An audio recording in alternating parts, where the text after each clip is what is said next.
psicólogo, especialista em saúde mental, psicoterapeuta, servidor público e autor de 11 livros publicados, além de palestrante e trabalhador voluntário do Centro Espírita Paulo Estevão aqui em Salvador, e também do canal Raciocínios Espíritas no YouTube. Danilo, seja muito bem-vindo e fala para a gente, por favor, a sua saudação inicial. Minhas amigas, meus amigos, muito boa noite. Para mim, uma grata satisfação estar aqui, trazendo um pouco de reflexão a respeito dessa doutrina maravilhosa que regenera e nos esclarece. É uma felicidade imensa estar aqui diante de uma pessoa que eu admiro muito o trabalho, que é a Luziane Bahia, também diante de um grande ícone do movimento espírita brasileiro, que é Divaldo Pereira Franco, que, sem dúvida alguma, nos inspira, os expositores espíritas, a nos mostrar justamente a necessidade do estudo, a necessidade do esclarecimento e, acima de tudo, da didática, como sempre muito bem vem fazendo em prol dessa doutrina tão maravilhosa que eu já falei. Muito obrigado. Obrigada, Danilo. Então, vamos chamar o nosso Divaldo Franco, nosso tio Divaldo. Senhoras, senhores, queridas irmãs, queridos irmãos espíritas, caras amigas e amigos que nos acompanham através da Web TV Mansão do Caminho, nossos votos de muita paz. Naturalmente, existe em cada um de nós uma interrogação que não pode deixar de ser respondida. Afinal, qual é o sentido da vida? Qual é o objetivo de nos encontrarmos na presente reencarnação, ativando recursos que pareciam adormecidos ou inexistentes e, de repente, fazem parte do nosso próprio existir? Para poder decifrar o maior enigma da humanidade, que foi a morte, nasceu, especialmente no Ocidente, na Grécia, a filosofia. A filosofia, aproximadamente 7.000 anos antes de Cristo, nas ilhas gregas, começou a florescer e a dar ensejo à criatura humana de perguntar-se: quem sou eu? Por que estou aqui? Qual a razão do sofrimento? Haverá uma ética existencial? E surgiram os grandes pensadores pré-socráticos, Anaxímenes, Anaxágoras, e mais tarde, aproximadamente 400 anos antes de Jesus, aquela tríade Sócrates, Platão, Aristóteles, que apresentaram como essencial a busca do indivíduo. Desde quando a criatura humana conseguiu superar, no sentido antropológico, os instintos primários que faziam parte do próprio ser na sua jornada evolutiva, instintos poderosos que até hoje, quase 2 bilhões de anos, vicejam em nossas almas, tais sejam comer, dormir, fazer sexo, preponderando, a criatura de repente, isto é, há alguns milhões de anos, começou a ter medo. Foi a primeira emoção, a emoção do medo, porque residindo em furnas, em cavernas, deu-se conta, aí está o primeiro pensamento, de que aquilo era perigoso. Não tinha ideia realmente do perigo. Entrava uma fera, um outro indivíduo, e a vida era ceifada. Também ele não entendia o que era parar de viver, mas uma emoção de medo tomou conta dele. E até hoje, nós temos essa emoção primordial em nossa existência, o medo. Mas não apenas o medo da morte, o medo de ter medo de qualquer coisa que inspire medo. E nesse momento do medo, nós passamos a vivenciar a segunda emoção, a ira, porque o medo nos leva a um estado de ira, graças ao instinto de conservação da vida. O medo é sempre uma advertência que nos coloca em perigo diante da realidade do existir. E é um resultado orgânico, porque o medo faz que as glândulas suprarrenais derramem no sistema nervoso central uma alta dose de energia. E com essa alta dose, nós perdemos a lucidez. Vem a fúria, o desejo de destruir o opositor. É a adrenalina. Ficamos de natureza gélida ou esfogueados. Mas a máquina é tão formidável que de imediato derrama no mesmo organismo uma camada de cortisol. E então a pessoa esfria. E aquele pavor agressivo cede lugar a um estado de hebetação.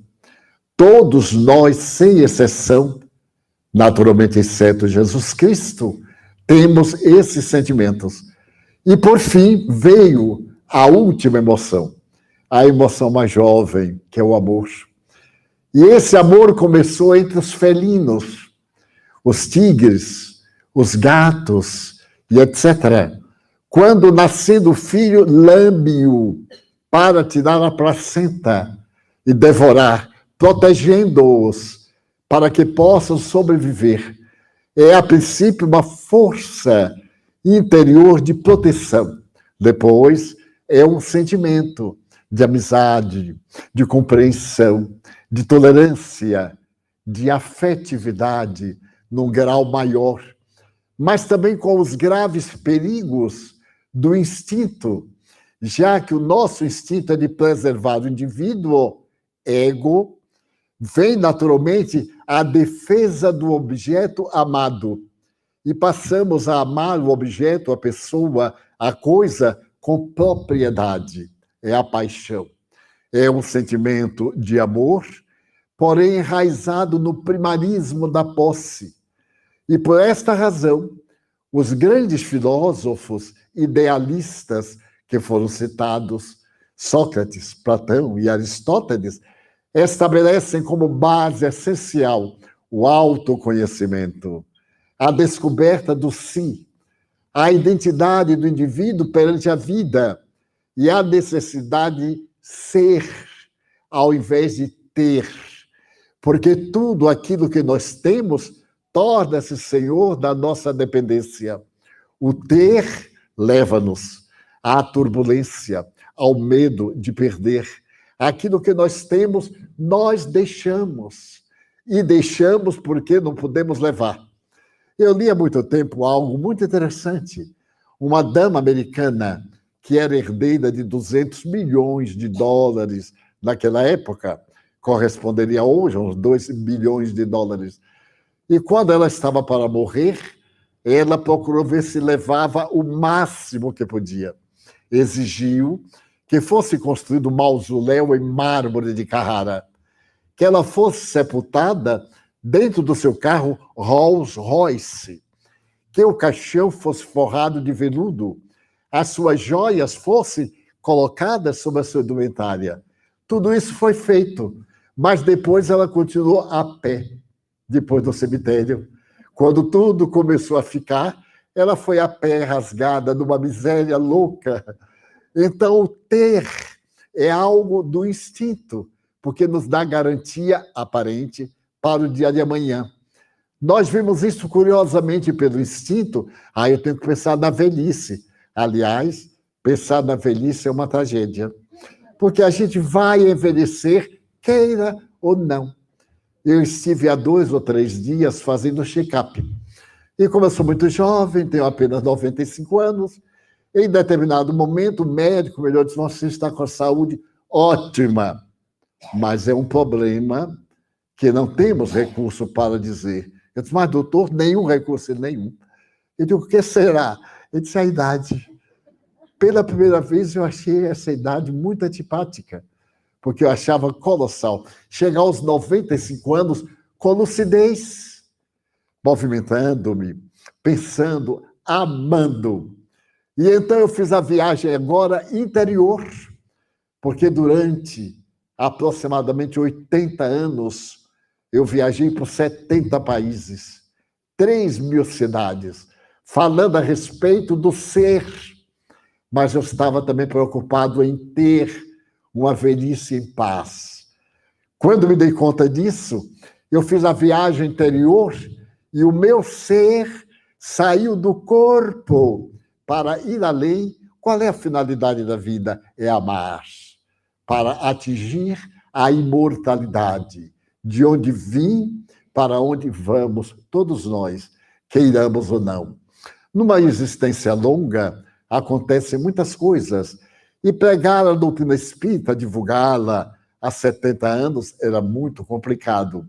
E encontrei pessoas muito difíceis. Certo dia, um materialista, confesso, desafiou-me de público. Eu estava na conferência, ele interrompeu para chamar a atenção, ego, eu compreendi perfeitamente, e disse: eu quero fazer uma pergunta. Eu disse: depois, porque eu estou numa ordem de raciocínio que se eu perder, eu perco a conferência. Ele disse: mas como? Eu digo: depois, eu atenderei ao senhor ainda em particular. Ele não queria em particular, porque ele queria se exibir. Ele disse: Edivaldo, eu não acredito na imortalidade da alma. Eu digo: não se preocupe, você vai morrer e apenas vai ser de visu. Você vai ser, ou melhor, você é imortal. Ele ficou aturdido e naturalmente se aborreceu, porque não podia exibir-se. No fim, ele veio ter comigo e disse: quer dizer que o senhor acha que eu vou morrer? Eu digo: não precisa ser médium para isto. Eu tenho certeza absoluta. Ele digo mais: vai morrer antes de mim, porque o senhor é mais velho do que eu. Eu me vinguei daquele tempo, porque a maior vingança do velho é dizer: eu já cheguei até aqui, e você, eu não sei se vai chegar. Então, qual é o objetivo da vida? O Espiritismo, na sua condição de ciência, veio demonstrar que o objetivo essencial da vida não é ser feliz. Ser feliz é um estágio, é um acidente na grande caminhada, porque para ser feliz, a vida exige condições físicas, emocionais, e nós estamos num corpo que é vítima de uma lei universal, a lei da entropia. A vida, para viver, gasta energia. E à medida que gasta energia, nós vamos, sem querer, morrendo lentamente. Daí, quando algum de nós diz: mas eu estou perdendo a memória. Não, perdendo não. Ela ficou cansada e foi embora. Você está agora desmemoriado. E é tão curioso que um fisiologista americano, certo dia, conversando comigo através de um intérprete, ele disse: mas, Divaldo, é tão notável esta lei da entropia que quando nós começamos a conversar, também, quando eu comecei a falar há 12 minutos, eu era um corpo, mas agora eu não sou mais um corpo. Porque em cada segundo morrem 30 milhões de glóbulos vermelhos. E, ao mesmo momento, o nosso sistema endocrínico e o nosso sistema de vida reproduzem 30 milhões de glóbulos vermelhos. Em cada 15 minutos, nós já perdemos uma parte do corpo. Cada 7 anos, o nosso corpo não é o mesmo. Nós já perdemos 80% do corpo, com exceção dos neurônios cerebrais, que são muito debatidos. Alguns, quando morrem, não se repetem, mas já existem estudos na cerebrologia de que eles renascem, ficando pequenas ilhas. E o que é incrível, quando nós completamos 70 anos, já tivemos 10 corpos. E um amigo disse: mas eu não senti nada. Eu digo: dê uma carreira aqui, vá. Vamos correr 50 quilômetros. Eu não aguento. Pois é. É o velho corpo, esse não é o seu corpo. É o corpo novo, gasto. Vai chegar um momento em que ele sucumbe. Você não morreu. transferiu-se de habitat. E agora você é uma energia pura que não necessita do corpo. Essa ciência, que é o Espiritismo, veio dizer-nos a todos que o objetivo da nossa vida não é essa felicidade de ter, é essa paz interior de ser tranquilo, feliz em qualquer situação. Numa situação poderosa, numa situação desafiadora, numa situação difícil. Para tanto, é necessário que conversemos sobre Espiritismo. É o que nós iremos fazer agora. A partir deste momento, nós e o nosso convidado estaremos inteiramente a atender às perguntas do nosso auditório, como também dos nossos internautas, que saudamos com muito carinho.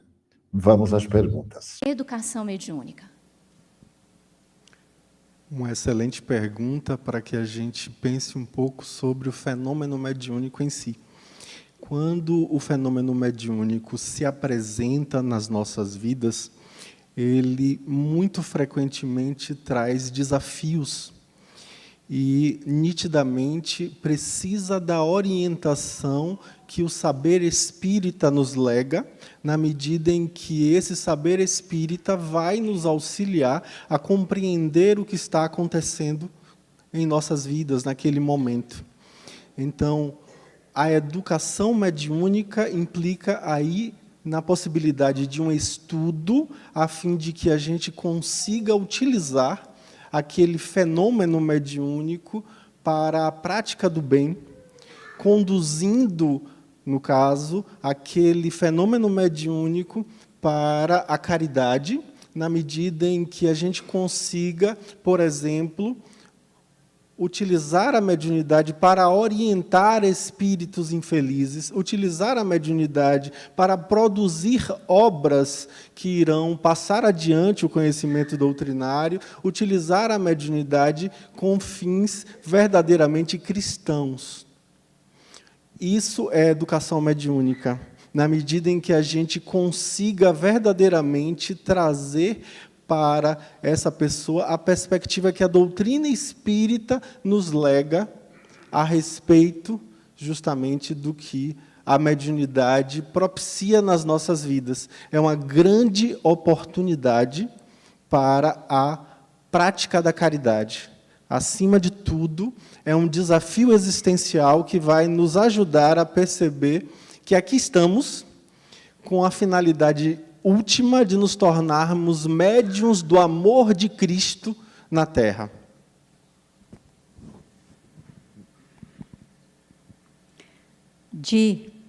No livro No Rumo do Mundo de Regeneração,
É interessante porque a gente percebe que sim, o ego é cego, como disse o poeta.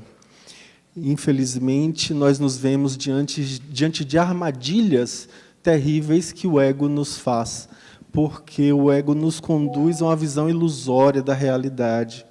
E isso nos afasta da possibilidade de estarmos alinhados com as leis divinas ao nosso redor. Muito frequentemente, nós distorcemos a realidade em verdadeiras distorções cognitivas, dissonâncias cognitivas, e isso faz com que estejamos frequentemente caindo nos buracos que a vida nos traz. Frequentemente, nós temos a oportunidade de perceber que as grandes mazelas da humanidade, na verdade, são o orgulho e o egoísmo, como bem coloca Kardec no finzinho do capítulo 16 de O Evangelho segundo o Espiritismo, lá no item 8, que é colocado exatamente isso, que o orgulho e o egoísmo são as matrizes de todo o mal que ainda nasce em nossos corações.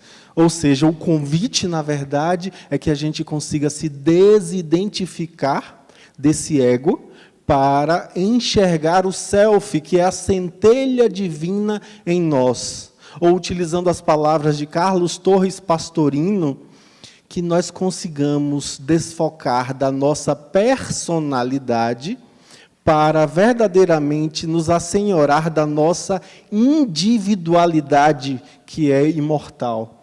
Eu falo sempre isso nas minhas palestras, minha filha deve estar me assistindo e sempre reclama, meu pai, você sempre fala isso, e eu repito para ela, mas minha filha, eu sempre falo porque a gente não consegue ainda se assenhorar dessa verdade, que é o quê? Que eu estou Danilo, eu não sou Danilo. Eu sou espírito imortal. Enquanto eu não consigo ainda verdadeiramente vivenciar essa realidade, eu ainda estou aferrado às armadilhas que o ego me traz.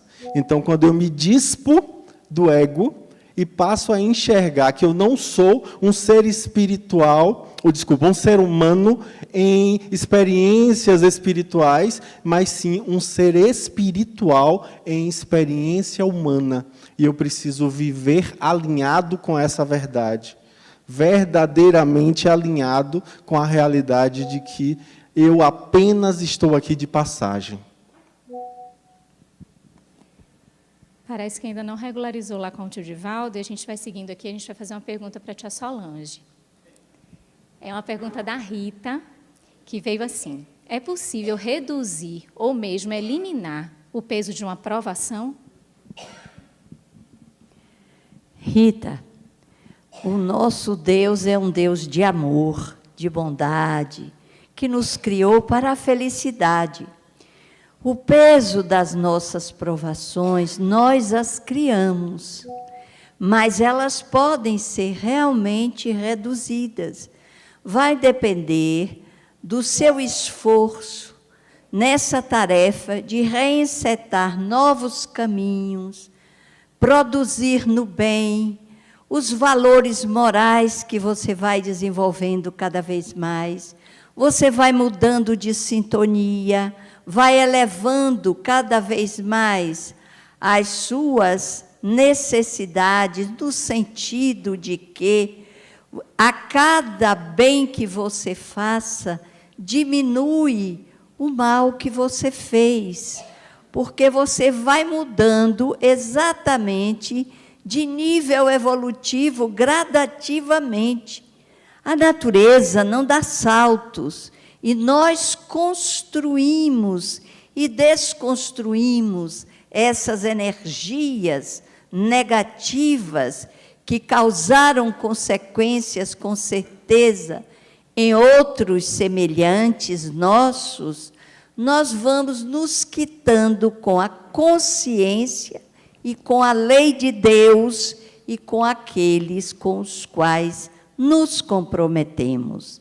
Então, você pode diminuir, sim. As provas, as dificuldades não nos são retiradas totalmente, porque ainda não conseguimos superá-las integralmente, mas vamos modificando devagar, a ponto de que elas sejam bem mais leves do que se não tivéssemos nos orientado e nos proposto uma nova vivência mental, espiritual e com os nossos atos e sentimentos.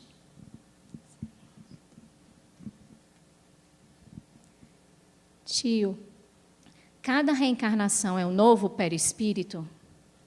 Onde fica registrada cada existência? É uma pergunta aqui do público.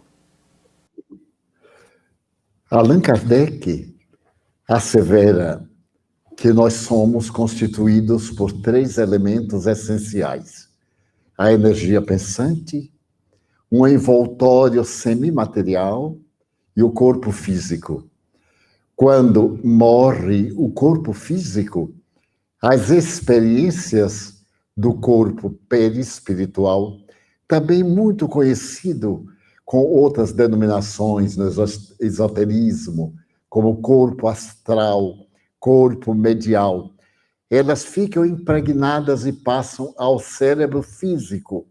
Quando este morre, elas ficam no perispírito, que é atraído ao espírito, como uma cebola. Você tira uma casca e as outras permanecem ligadas, mas não misturadas, sempre com alguma separação líquida. Quando nós temos uma nova reencarnação, o perispírito é o mesmo. Desde quando fomos gerados pela divindade, essa energia primária, essa chispa divina, a que chamamos espírito, contém o seu envoltório sutil. E esse envoltório sutil plasma o corpo físico. A ciência médica conhece muito bem isso, achando que nós temos um corpo plástico que modela as nossas realidades físicas. Quando, por exemplo, nós amputamos uma perna, nós sentimos comichão na perna amputada. Claro, ela não existe mais, porém, no corpo astral de energia, ela permanece. Daí o perispírito é o mesmo que se vai sutilizando. À medida que o espírito evolui, o perispírito também, até ad infinito fundir-se no espírito e permanecer eternamente. Não há mudança de perispírito de uma para outra reencarnação. A Cláudia pergunta: por que se tem visto, nos últimos dias, tantas crianças com transtornos psicológicos e até mesmo sofrendo de obsessão? 2 dados são importantes da gente abordar antes de qualquer coisa. A ciência psicológica se desenvolveu muito nos últimos 50 anos. Nós temos hoje, obviamente, que muito mais recursos para identificarmos transtornos mentais que anteriormente não conseguíamos. Hoje em dia temos, inclusive, uma cultura de propagação do saber a respeito da saúde mental, a respeito das psicopatologias. Isso facilita em muito o fato de que podemos hoje, muito mais facilmente, identificar qualquer tipo de transtorno mental. Anteriormente, eu cheguei a ver isso, inclusive, apesar de ser muito jovem, eu cheguei a ver isso na década de 10 desse nosso século, em que algumas pessoas tiveram uma situação peculiar no interior, quando eu trabalhava com saúde mental em um CAPS do interior do nosso estado, e as pessoas diziam: mas o que meu filho tem? Ele vai no banheiro igual a todo mundo, ele come igual a todo mundo, ele corre igual a todo mundo, ele não tem problema nenhum. Como se fosse nada ter um transtorno mental, ter comportamentos distoantes. Então, por conta disso, a gente percebe claramente que hoje, inclusive a mídia propaga informações sobre isso, temos inúmeras entrevistas, as novelas falam sobre esse tipo de tema, é muito mais aberto. Então, Esse dado é importantíssimo. Hoje a gente sabe muito mais sobre saúde mental e, por isso, é mais fácil de identificar o que antes passava batido, o que antes a gente simplesmente não percebia. Outro dado que também é importante, que também é crucial para que a gente reflita, trazendo um olhar espírita, porque o olhar espírita faz toda a diferença. Eu me lembro bem da questão de número 165 de O Livro dos Espíritos, quando a equipe de Kardec pergunta se o conhecimento espírita interfere em alguma coisa no período de perturbação espiritual que as pessoas passam quando desencarnam. Ao que os espíritos respondem que interfere muito, sem dúvida alguma, mas que o que faz realmente a diferença é a prática do bem. Isso é que faz verdadeiramente a grande diferença. Mas a gente saber que o saber espírita traz um olhar mais amplo é fantástico. E o saber espírita vai nos deixar claro que estão encarnando no planeta, nesse momento de transição para um plano de regeneração, inúmeros espíritos que até então estavam sem poder reencarnar. E, por conta disso, esses espíritos que não podiam reencarnar, que estão reencarnando, estão trazendo as suas necessidades evolutivas, estão trazendo as suas dificuldades espirituais nas suas jornadas pessoais.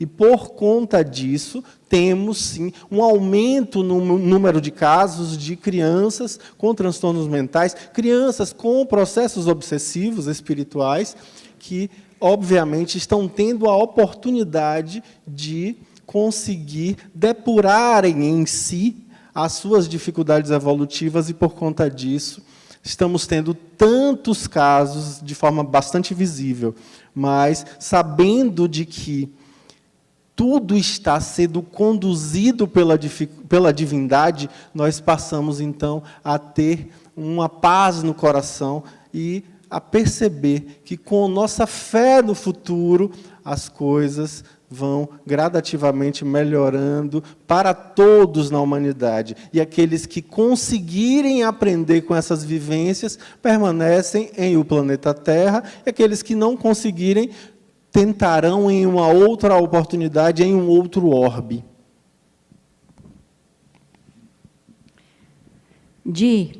Para a doutrina espírita, qual a explicação para o sentimento de solidão que se faz cada vez mais presente na humanidade? São os conflitos, o mau uso da afetividade. Quantos de nós utilizamos da afetividade para objetivos muito pessoais? Alguém gosta de nós, e, ao invés de retribuirmos na medida do possível, nós exploramos esse sentimento. Espalhamos um sentimento de afetividade que é mais de interesse do que de sentimento propriamente dito. E aquilo que nós abusamos pelo excesso, reencarnamos com falta. Então, a solidão faz parte da nossa reflexão. É o velocino de ouro da velha tradição das lendas, a perda de algo no paraíso, a perda de pessoas amigas e afetuosas. Mas que fazer? Não lamentar a solidão. Certa feita, uma senhora me disse: eu não tenho razão para viver, então eu vou matar-me. Eu sei das consequências, porque eu tenho convicção racional, estudei bastante. Mas a minha solidão é uma dor. Você pode imaginar não ter ninguém. Até namorado eu não achei, nem por Maria. Eu vou pôr a minha vida fora. Eu digo, como a senhora é egoísta, hein? A sua vida vai ser jogada fora e a senhora que quer tanto amor não tem coragem de dá-la a ninguém. Como nós adoramos receber e somos tão econômicos na hora de doar. Ela ficou assustada. Já que a senhora vai se matar amanhã, antecipe. Mate-se agora. Eu decreto, a senhora acaba de morrer. Dê-me sua vida para salvar vidas, para salvar órfãos, para visitar o leprosário, naquele tempo era muito comum. E a senhora vai ver que o maior encanto da vida não é receber, é dar. Não pode haver uma alegria tão jubilosa como nós podemos oferecer o que temos de melhor, como vermos um sorriso. E lhe contei uma velha história que me aconteceu no Rio Grande do Sul. Eu estava numa temporada de conferências e era hóspede de uma professora primária. Ela chegou da feira, a feira livre, alegre. E eu disse, mas Dina, você está tão alegre. Edivaldo viu hoje uma cena comovedora. Ali na feira, de repente, uma senhora muito modesta começou a dizer, meu Deus, eu fui roubada. A bolsa está aberta. A patroa não vai acreditar que eu fui roubada. Ela vai pensar que fui eu quem desviou o dinheiro. E começou a chorar. Enquanto ela estava chorando, houve um grupo de pessoas e veio um menino de rua, um menino de 8 anos, 9, e disse assim, minha senhora, eu acabo de achar o seu dinheiro ali. Ele era um ladrão, sem dúvida. Eu acabo de achar, tome. Ela pegou e disse, muito obrigado. É pena eu não poder lhe dar um pouco desse dinheiro, porque ele não é meu. Ele disse, não precisa. A senhora já está sorrindo. Essa lição para mim foi de uma beleza. Quando encontrar alguém triste, você já está sorrindo. Mas graças à palavra que eu lhe dei para a sua felicidade. Então, a solidão é um resultado de uma carência afetiva que foi mal aplicada. Utilize-se da solidão e ame. Quem ama nunca está a sós. E mesmo que a pessoa não tenha o sentimento, há um amigo invisível que sempre está conosco, Jesus Cristo. Nunca vos deixarei órfãos. Estarei sempre convosco, mas é necessário saber ouvi-lo. É necessário sair do tumulto para poder escutá-lo e introjetá-lo no coração. Danilo, a Margareth pergunta, o que fazer quando os pensamentos negativos insistem em surgir? Nós vemos que, por frequentemente estarmos condicionados, mantemos padrões mentais. É importante que a gente se lembre que o pensar é um comportamento como qualquer outro. E, por conta disso, nós podemos aprender da mesma maneira que aprendemos qualquer outro tipo de comportamento. Se estamos habituados a um padrão mental que nós julgamos que é negativo, é preciso que a gente, acima de tudo, se pergunte, esse pensamento é realmente meu? Porque, frequentemente, são os espíritos que nos circundam que estão a nos induzir a esses padrões mentais. Porque, sendo um padrão mental sugerido mentalmente por um espírito, nós precisamos, neste instante, fazer um processo de desligamento a partir do processo da sintonia. Todo e qualquer momento em que o espírito te influencia é um momento em que você sintonizou com o espírito. Frequentemente a gente tem a mania de culpar o espírito, de dizer que o espírito fez isso, mas eu sintonizo com o espírito. Então é preciso que eu me responsabilize sobre o meu padrão mental. Aliás, a doutrina espírita faz isso, responsabiliza a gente. Já não cabe mais simplesmente falar assim, foi o jeito como minha mãe me educou, ou meu pai foi negligente, meu avô foi omisso, minha avó foi hostil, minha professora foi conivente com o bullying dos coleguinhas. Não, a doutrina espírita implica a gente. Ela diz assim, e você nessa história? Como é que você se vê diante dessa circunstância?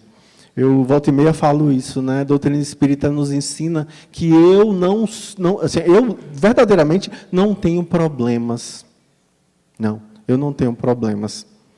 Eu sou o problema. E todo problema que se acerca de mim, nada mais é do que reflexo do meu problema interno e, justamente por isso, oportunidade de resolução deste mesmo problema. E se a doutrina espírita me ensina isso, ela também me ensina que se eu sou o problema, eu sou a solução.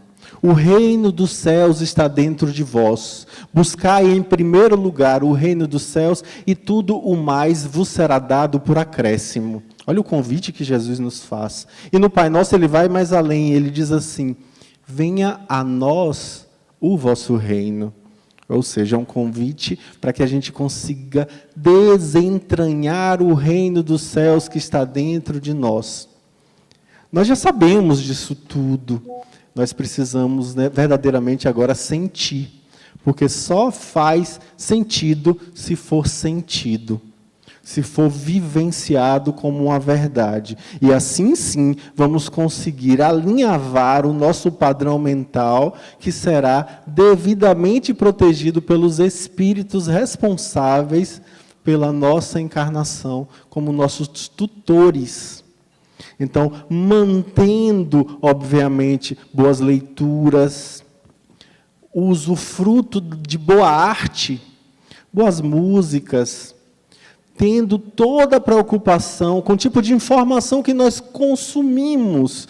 Uma psicóloga que eu gosto bastante, chamada Marion Woodman, vai falar que a gente precisa tomar muito cuidado com as informações que a gente consome ao longo do dia a dia, porque elas ficam como ruído de fundo das nossas mentes. Então, com essa preocupação, vamos conseguir sintonizar com os nossos benfeitores espirituais e, acima de tudo, ter autorresponsabilidade diante dos nossos próprios pensamentos. Como o médium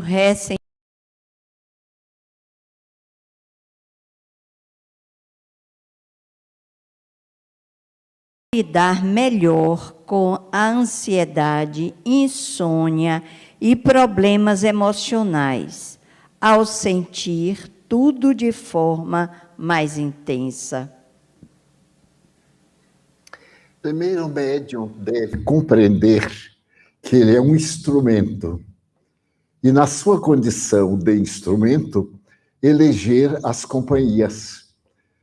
Dize-me quem és e eu te direi com quem andas.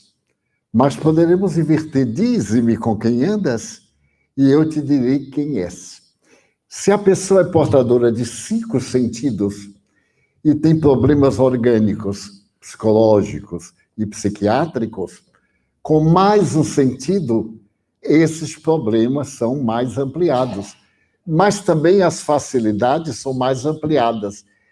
Se ele sofre ansiedade, insônia, desequilíbrios emocionais, é resultado da captação deste 6º sentido em torno daqueles que estão ao seu lado. Que fazer? Melhorar a sua postura mental e moral, porque ele vai atrair espíritos dessa qualidade. Pessoas que dizem: mas eu detesto a mediunidade. Apesar disso, tem que educá-la. Eu detesto a visão. Eu detesto a memória. Isso é infantil. Outros dizem: mas eu não gostaria de ter. Muito bem. Mas já que tem, cuide. E cuide de maneira lógica. Possuir um 6º sentido é uma benção. Naturalmente tem um preço, como tudo no mundo. Essa captação, essa percepção vai influenciar o nosso sistema nervoso central e, naturalmente, vai somatizar. Acerca-se de mim uma pessoa, ela está com um grave problema. Eu sou um sensitivo, tenho uma percepção parafísica. De imediato eu capto, através de sensação. Aquele jato de energia da pessoa me envolve. Cabe a mim direcionar a mente para que não me faça mal. Se alguém está com uma ferida, me distende a mão, eu aperto-lhe a mão de forma que a minha não toque na sua ferida. Então devemos ter cuidado com as feridas das almas, dos espíritos infelizes. Esse é um ponto. Mas Allan Kardec fala a respeito de um segundo ponto: nossos inimigos espirituais.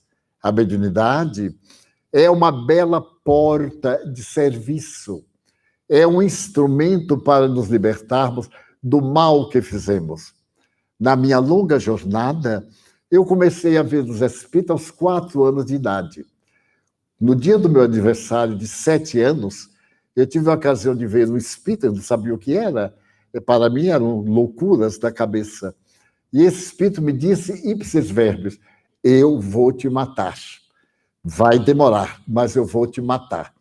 Então eu disse à minha mãe, que era meu anjo da guarda, mãe, o monstro, o diabo disse que vai me matar. Ela disse, qual é a novidade? Quem mata é Deus. Se ele vai matar é porque Deus quer. Não preocupe, meu filho. Diga que você se morrer, que vai ficar perto dele. E vai ser muito mais difícil ele lhe perseguir. Porque 2 iguais, porque eu ia perturbadinho, ele ia ver o preço também que eu ia cobrar. Porque não era uma vítima inerme. Nós pensamos. E durante esse período, eu mantive contato com esse espírito anos a fio. Ele era alguém a quem eu houvera prejudicado em determinada época e ele não conseguiu entender nem me perdoar. Resultou de uma forma brilhantíssima. Certo dia, eu estava na Mansão do Caminho, que é a nossa obra social, é o nosso CEPI de Salvador, e então o porteiro chamou que estava ali uma senhora com uma criança no estado deplorável. Eu fui atender. Eu nunca tinha visto um caso de fome infantil, como aqueles da África, assim diretamente. A criança era um trapo. Deveria ter 1 ano, mais ou menos, mas era algo impressionante. A face, o corpinho, o tipo, causava repugnância. E a mãe me disse, eu trouxe, porque nós vivemos de sopa de papelão. Eu perguntei, mas o que é sopa de papelão? A gente recolhe no lixo os papelões dos restaurantes e põe para ferver em água e toma essa água com a gordura. E então ela foi falando, eu olhei para aquela criança, me deu uma ternura, era uma criança afrodescendente. Então ela me disse assim, eu trouxe aqui esse Edivaldo, porque eu vou morrer antes dela. E ela vai morrer também. Eu digo, minha filha, vamos ver. Venham as duas. Levei ao nosso setor médico, chamei um dos meus filhos, que é médico, filho adotivo. Ele começou de imediato a atendê-la. E eu ainda me lembro como eu peguei um pouco de leite, molhei o algodão e fui passando no lábio da criança. Estava ressequido e sangrando. E ela começou a lamber. Então eu carreguei. Quando eu fui andando, o espírito, que era meu inimigo, apareceu-me e disse assim, tu vais amar a este ser? Eu digo, com certeza, absoluta. Você me conhece. Ele disse, Divaldo, se tu a amares, eu terei que te amar, porque esta que aí está é minha mãe. E se tu vais amá-la, eu terei que te amar, não há outra alternativa. Eu então sorri e disse, quer dizer que ela é sua mamãe? Então eu vou aproveitar para descontar só uma parte do que você me fez. Ele disse, você não é louco. Eu digo, nós dois somos loucos. Estamos num palco de reabilitação. A criança hoje tem 42 anos. E para dar uma ideia dessa vivacidade, ela é feinha, mas é uma feia bonita, porque isso é feio quem quer. Ela puxou daqui, puxou para lá, o cabelo foi para cima, foi para baixo, e ela é algo encantadora. E solteira. Eu digo, mas minha filha, pelo amor de Deus, me arranja um namorado. Não, tio, eu vou me casar com um alemão. Como tudo pode acontecer, pois é, casou com um alemão. E eu não acreditei. Quando eu vi o alemão, eu digo, não, esse é o obsedado. Porque não é possível que ele tenha visto esse cabo de vassoura vestido de saia. Então, é a mediunidade, é essa porta sublime. E o espírito ficou tão meu amigo. Eu profiro conferências, principalmente antes da pandemia. Muitas vezes eu estava no auge da conferência, ele me aparecia e dizia frases em latim, que não é o meu forte. E para poder abrilhantar a conferência, eu mandava brasa da frase em latim. E ele dizia assim, boa pronúncia. Eu digo, não, pronúncia italiana, porque nós, os italianos, somos terríveis. Mas então a mediunidade é uma benção que Deus coloca ao nosso alcance para a felicidade. Numa bela página do Evangelho segundo o Espiritismo, um espírito amigo escreve, a dor É a bênção que Deus oferece aos seus eleitos. Quando eu li, eu digo, mas que Deus é esse? Se a nós ele oferece isso, o que é que ele não dá para os outros? Depois é que eu entendi. Porque sofrendo, eu me depuro, é uma bênção. E fazendo os outros sofrerem, eu então me perturbo. Daí, a mediunidade proporciona insônias, proporciona ansiedades. Porque nós estamos num mundo de vibrações. E de acordo com essas vibrações, nós cambaleamos. Mas se tivermos uma vida sensata, mais ou menos equilibrada, nós também vamos além desta vida comum e experimentaremos emoções indescritíveis.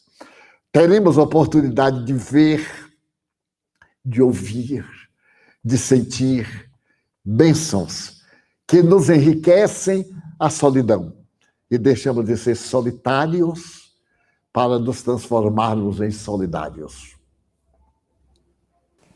Danilo, o Ricardo pergunta: como tratar uma pessoa que sofre de obsessão? O tratamento espírita é absolutamente essencial. Nós temos a possibilidade de tratar essa pessoa com o processo da desobsessão, através da fluidoterapia, através da evangelioterapia, que é, sem dúvida alguma, a grande base do tratamento espírita. O obsidiado, antes de mais nada, sofre por conta dessa identificação com esse espírito desencarnado que o influencia de maneira prejudicial. É preciso que a gente ajude essa pessoa a se desidentificar na medida em que ela desconstrua em si o egoísmo. Eu me lembro de uma historinha que conta que, certa feita, 3 amigos haviam encontrado um vultuoso tesouro. O tesouro realmente era muito vultuoso e eles ficavam muito felizes porque estariam ali realmente muito ricos de terem obtido aquilo. Só que em determinado momento eles sentem fome e um deles diz assim: eu vou providenciar alimento. E sai. No caminho, indo, ele pensa: eu podia ficar com esse tesouro todo para mim. Vou providenciar, colocar veneno na comida deles. E vou ficar milionário. Eles vão ver. E lá vai ele. Enquanto ele ia pensando isso, os 2 outros amigos que lá estavam também confabularam entre si. A gente podia ficar com a parte dele, disse um. O outro concordou. E eles tramaram para criarem uma armadilha para que, quando ele chegasse, eles matariam ele e dividiriam entre si a parte que coubesse a ele. E assim foi feito. Quando o jovem chega com o alimento, os 2 amigos matam-no. E aí pegam o alimento que ele trouxe e comem. O alimento estava envenenado. Moral da história: ninguém ficou com nada. Imagino no plano espiritual esses 3 brigando, né? Como é que não foi? Pois é, o egoísmo. Precisamos, acima de tudo, vencer em nós o egoísmo, porque assim vamos gradativamente tirando de nós todas essas mazelas que ainda nos fazem sintonizar com esses espíritos que, infelizmente, ainda não conseguiram compreender o valor do bem. É absolutamente imprescindível que nós consigamos alargar os nossos horizontes, percebendo que somos responsáveis pela circunstância de sintonia onde quer que estejamos.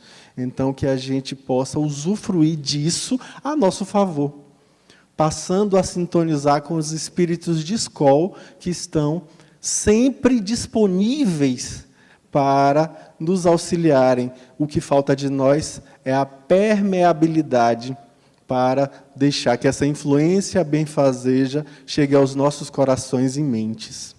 Então, que a gente use isso a nosso favor e ao favor daqueles que estão no nosso entorno, auxiliando também na jornada espiritual dos que caminham conosco nessa senda chamada planeta Terra. De termos as informações, de estarmos vivendo a era da transição planetária e até aprofundando este processo. Como podemos perceber os sinais dessa transformação se o que vemos é um mundo cada vez mais conturbado, desigual, injusto e com muitas pessoas em depressão, buscando as drogas e os prazeres carnais? São exatamente os sinais deste mundo em mudança.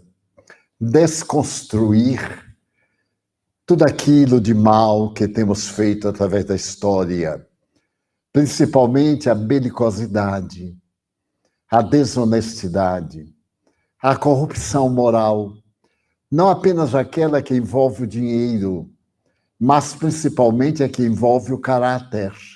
É natural que nós construímos um mundo de provas e de expiações, mas é da lei, o progresso é inexorável. Não há um regresso à posição inferior. Avançamos. Podemos parar, mas não podemos evoluir. Conquista feita é uma conquista permanente. Então, nesse momento de contubérnio, de dificuldade, nem todos têm resistências morais para enfrentar situações lamentáveis. E muitas vezes vão apoiar aquilo que é desastroso, porque todos nós, sem exceção, que nos encontramos numa vida normal, sabemos que a droga mata, o pior, destrói o nosso organismo. E nada obstante, as pessoas preferem o sonho ilusório da fantasia tóxica, das substâncias ilícitas, o excesso do sexo, até o momento das frustrações sexuais. Tudo aquilo que nós usamos em abundância acaba. Até a fortuna que é gasta com exagero desaparece. Quanta miséria em pessoas poderosas. Porém, a miséria pior é a de natureza moral. A que ninguém vê, mas nós vemos.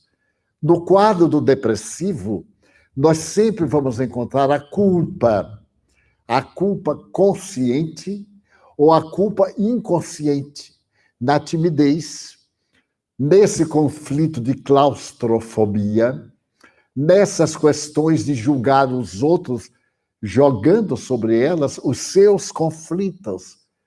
E então está na raiz da depressão esse desamor por si mesmo. Carl Gustav Jung, o pai da psicologia analítica, também entrou em depressão. E ele disse: desci ao fundo do poço para 3 anos depois reabilitar-me, sabendo que é a depressão, porque é mais do que uma palavra. É algo simplesmente terrível. Mas que nós podemos, com a contribuição do pensamento, como disse o nosso amigo há pouco, que é uma elaboração inevitável, sair desse estágio para um superior e depois nos libertarmos desse estado de depressão. Qual é o melhor meio? Allan Kardec fala no capítulo 23 do Livro dos Médiuns, quando estuda a obsessão. Solidariedade. Faça o bem. O bem lhe vai granjear valores positivos, que irão eliminar os fatores negativos. O bem que se faz anula o mal que se fez. Então, é uma questão optativa. Daí, nós vemos esse destempero. Faça o que quiser. Ótimo. Mas esteja preparado para os efeitos que vierem. Porque vem. Atiramos uma pedra para cima, o efeito bumerangue é inevitável. A gravidade joga de volta. Se eu tomo uma atitude de qualquer natureza, ela vai e retorna. Mas exatamente a quem e a hora em que nós necessitamos. Que fazer? Reflexionar e não se deixar arrastar pela onda de pessimismo. Cultivar, plante. Ao invés de plantar a couve que você vai comer amanhã, plante a árvore frondosa que vai dar madeira, vai dar sombra, vai dar flores, vai dar frutos para perpetuar a espécie. A ideia não é minha, é de Rui Barbosa. O egoísta planta a couve que come amanhã. O homem sábio planta o carvalho em cuja sombra se alberga. E um espírito muito amigo, Amélia Rodrigues, diz: plante almas no jardim da sua vida, nunca provará solidão. Danilo, a última pergunta, a gente pede para que após a resposta você já traga suas considerações finais. É a pergunta da Luciane. Como explicar mais amor aos animais do que aos seres humanos? Algumas pessoas têm dificuldade de convivência com outras pessoas. Muito frequentemente, isso se dá por conta de frustrações, por conta de decepções na convivência. Não é difícil a gente ver circunstâncias nas quais as pessoas sofrem por conta de terem criado muita expectativa nas relações. E aí, por isso, trazem para os animais a possibilidade de uma convivência na qual elas podem ser elas mesmas, aceitando integralmente os animais exatamente como eles são. É importante que a gente perceba também aí uma oportunidade de trazer à baila a nossa amorosidade. É uma forma de expressar essa amorosidade, mas que essa amorosidade possa alcançar o nosso entorno. Somente assim vamos conseguir verdadeiramente alargar horizontes e aproveitar as tantas oportunidades que a vida nos dá. Porque convivendo uns com os outros é que na solidariedade universal vamos conseguir o processo evolutivo. Não dá para eu ser feliz sabendo que aquela pessoa que está do meu lado é infeliz. É absolutamente imprescindível que eu perceba o meu papel nessa jornada coletiva da qual eu faço parte. Como consideração final, eu gostaria de agradecer a oportunidade ímpar de estar aqui. Foi muito satisfatório para mim como pessoa, também com muito aprendizado a partir das falas que pude ouvir aqui e ter também a possibilidade de que a gente divulgue doutrina espírita, divulgue, se necessário, com as palavras, mas, acima de tudo, com os nossos gestos. Que as bênçãos do nosso amado Mestre Jesus acolham em nossos corações esses sinceros propósitos que nós agora abraçamos de sermos pessoas melhores. Nós gostaríamos de agradecer ao Danilo, à tia Solange, ao tio Divaldo, por estes lindos ensinamentos que nos conduziram nessa noite de hoje. Agradecer a todos vocês aqui presentes, aqueles que nos acompanharam pela TV Mansão do Caminho. E nós gostaríamos de chamar o nosso tio Divaldo para nos conduzir na prece final. Nesta etapa, nós nos dedicamos ao espiritismo praticado, isto é, à vivência com o mundo espiritual. É um instante em que, orando, deixamos-nos arrebatar pelas entidades venerandas e submetemos-nos à aplicação de passes. Aqui no auditório, os benfeitores espirituais irão colaborar em nosso benefício. Então, pedimos aos médiuns da Mansão do Caminho que tomem os seus lugares para a aplicação do passe local. E pedimos a todos aqueles que aqui estão para que possam contribuir com a aplicação dos passes neste momento muito importante da nossa vida. Tenhamos a certeza de que almas generosas que nos amam, familiares, espíritos amigos, estarão conosco.